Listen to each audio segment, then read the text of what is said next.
Kalau kita melihat data dari BEI, ini minat untuk penggalangan dana masih cukup tinggi. Tapi di lapangan sendiri seperti apa? Terutama kalau kita berkaca pada kondisi global yang masih sangat volatil. Oke, tentu saja kita melihat bahwa di ASEAN, Indonesia merupakan satu negara yang paling tinggi dalam melakukan issuance saham, di mana ada 40 perusahaan dengan issuance di angka 32,7 triliun rupiah, yang mana angka ini sangat besar dibandingkan dengan negara ASEAN lainnya. Tapi di second half 2023 ini tentu saja ada berbagai tantangan global yang menanti di berbagai negara termasuk Indonesia. Salah satunya adalah akibat dari inflasi yang cukup tinggi di Amerika Serikat sana dikarenakan adanya perang antara Ukraina dan juga Rusia yang mengakibatkan harga bahan pangan mengalami kenaikan cukup signifikan. Salah satu adalah gandum. Sehingga apabila CPI atau inflasi di Amerika Serikat meningkat, ada potensi The Fed masih akan menaikkan suku bunga. Dan dengan kenaikan suku bunga ini tentu saja ini akan mengakibatkan banyak investor asing ataupun investor akan berburu-buru, berbondong-bondong, berpindah ke aset yang lebih safe, yaitu seperti time deposit ataupun obligasi yang returnnya juga saat ini cukup tinggi sekali. Baik, apakah dari Sukor sendiri melihat ada penurunan minat di second half 2023 ini? Untuk kaitannya mengenai issuance saham tentu saja masih wait and see. Banyak emiten melakukan wait and see karena beberapa faktor tadi. Yang pertama kaitan mengenai makroekonomi global dan yang kedua kita melihat kaitannya mengenai trading value atau transaksi harian di IHSG yang rata-rata perharinya sekarang di bawah 10 triliun rupiah atau jauh di bawah angka dari tahun lalu. Nah tentu saja ini juga mengakibatkan banyak perusahaan wait and see untuk melakukan IPO di tahun ini. Menunggu apa? Menunggu ketika nanti suku bunga udah stabil. Misalnya Amerika Serikat menaikkan satu lagi perkiraan kita di angka 5,75%.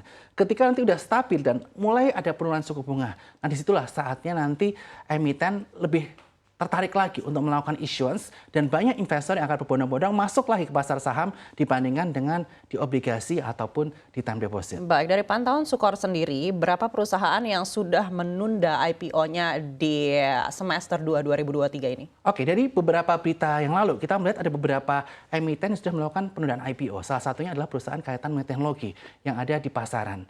Nah tentu saja ini juga menunjukkan bahwa minat pasar saat cukup rendah ya untuk IPO, apalagi kita melihat yang pertama AUM reksadana atau aset under management di reksadana, terutama reksadana saham yang cenderung stagnan. Kemudian kedua, pertumbuhan investor saham juga saat ini cukup stagnan dikarenakan kondisi market yang masih belum stabil, yang masih cukup fluktuatif. Nah oleh karena itu dengan kondisi ekonomi seperti ini, tentu saja ini merupakan hal yang wise untuk kita menunda IPO. Kecuali perusahaan-perusahaan yang skalanya lebih skala menengah atau skala kecil, yang mana issuance-nya tidak dibutuhkan dana terlalu banyak. Baik, Pak Bernard, ada potensi Bank Indonesia memiliki ruang mungkin untuk memangkas suku bunganya di tahun 2024 nanti. Tapi kita harus ingat juga di tahun 2024 ini adalah tahun pemilu, di mana biasanya investor ini semakin wait and see. Proyeksi Anda seperti apa? Apakah memang ternyata tren wait and see ini akan berlangsung cukup lama? Oke, untuk tren wait and see di kalangan investor, terutama investor asing dan domestik, tentu saja yang pertama kaitan makroekonomi itu saya sudah jelaskan. Dan kedua, kaitan mengenai politik, tentu saja ini merupakan yang dinanti-nantikan oleh pasar. Tidak hanya domestik, tapi juga luar negeri. Kenapa? Karena pemimpin yang baru ini nanti akan pasti berbeda dengan pemimpin sebelumnya. Karena maksimal periode di Indonesia adalah 2 periode. Di mana Bapak Jokowi sudah tidak bisa mencalonkan lagi. Sehingga uncertainty politik yang akan terkait mengenai ekonomi, bisnis ke depannya ini masih ada. Sehingga oleh karena itu para investor pun wait and see kaitannya mengenai hal ini. Selain itu, saat ini bentar lagi akan memasuki masa kampanye. Masa kampanye presiden, wakil presiden maupun calon legislatif. Sehingga tentu saja banyak pengusaha, banyak investor yang menarik dananya dari pasar modal atau sektor keuangan untuk ke sektor real. Untuk apa? Untuk dana kampanye dan lain sebagainya. Nah oleh karena itu ada potensi dana yang masuk ke sektor finansial akan berkurang dikarenakan mereka saat ini sedang berfokus di dalam campaign atau kampanye untuk pemilu 2024 nanti. Berarti bisa disimpulkan kalau di second half 2023 ini hingga di 2024, mungkin keseluruhan tahun 2024, ini penggalangan dana akan semakin seret. Menurut pandangan saya akan cukup seret terutama di equity. Tetapi untuk di pasar obligasi tentu saja ini akan menjadi potensi yang menarik.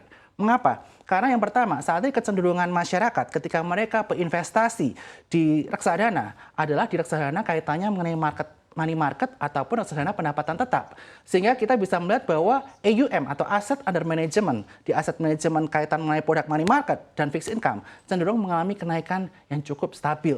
Nah, oleh karena itu peluang yang menarik saat ini adalah kaitannya mengenai IPO di obligasi atau bond issuance. Sehingga tentu saja untuk perusahaan-perusahaan yang ingin menggalang dana di second half 2023 ini potensially lebih baik masuk ke corporate bond, walaupun tentu saja yield-nya akan lebih tinggi. Karena saat ini suku bunga lebih tinggi dibandingkan suku bunga di tahun sebelumnya.